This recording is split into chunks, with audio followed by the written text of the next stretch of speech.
جین لکھتی ہے کہ وہ اور اس کی بہن کو گرمیوں کی چھٹیوں میں ان کے پیرنٹس شہر سے کوئی 200 کلومیٹر کے فاصلے پہ موجود پہاڑوں کے ایک وسیع ترین علاقے میں لے گئے تھے۔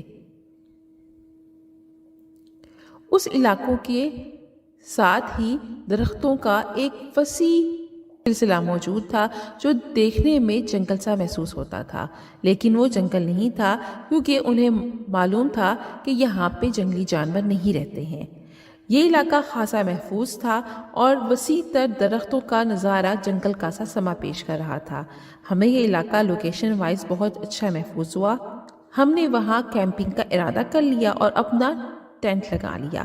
ہمارا ارادہ 2-1 دن مزید وہاں رکنے کا تھا اور اسی لحاظ سے ہم اپنا ضروری ساز و سامان لے کر آئے تھے۔ جین کہتی ہے کہ پہلی رات ہماری ٹینٹ میں بہت دلچسپ ہوئی۔ ہم نے موم اینڈ ڈیڈ کے ساتھ بہت سارے گوسپ کیے۔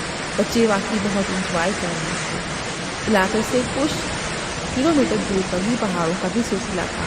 ہم اپنی ہائکنگ کا سامان بھی لے کر آئے تھے۔ ہمیں واقعتاً بہت مزہ آ رہا تھا۔ اگلے دن جب صبح ہوئی تو سورج نہیں نکلا تھا، موسم بہت خوشگوار تھا۔ ابھی ہم نے پہاڑوں تک پیدل چلنے کا ارادہ کیا۔ ہائکنگ کے دوران ہم نے بہت انجوائے کیا اور جب ہم پہاڑوں سے واپس آ کر اپنی ٹینٹ کی طرف رخ کر رہے تھے تو اچانک ہی سے موسم خراب ہونے لگ گیا۔ ہلکی ہوائیں تیز تر ہونے لگی اور تیز ہوائیں آندھیوں کی شکل بلکہ انتہائی تیز بارش کا بھی سلسلہ شروع ہو گیا۔ شام ہونے کے قریب تھی۔ اب ہمیں بہت ڈر بھی لگ رہا تھا۔ ڈیڈ نے مجھے، موم اور الزبتھ کو ایک ساتھ جڑ کے رہنے کو کہا تاکہ تیز ہوا میں ہم ادھر ادھر نہ ہو جائیں۔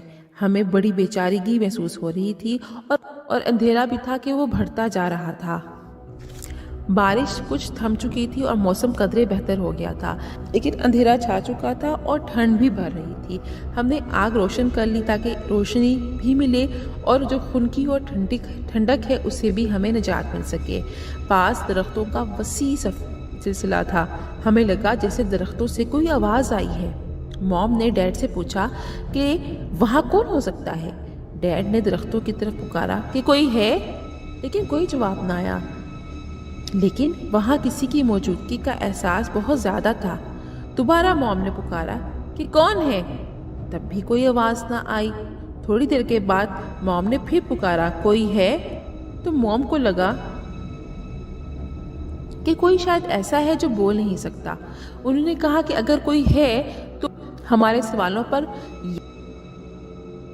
یس کے لیے ایک تالی بجا دے اور اگر جواب نہیں میں ہے تو 2 تالیاں بجا دے۔ موم شاید مذاق میں تھی، لیکن کچھ دیر کے بعد ایک تالی کی آواز سنائی دی۔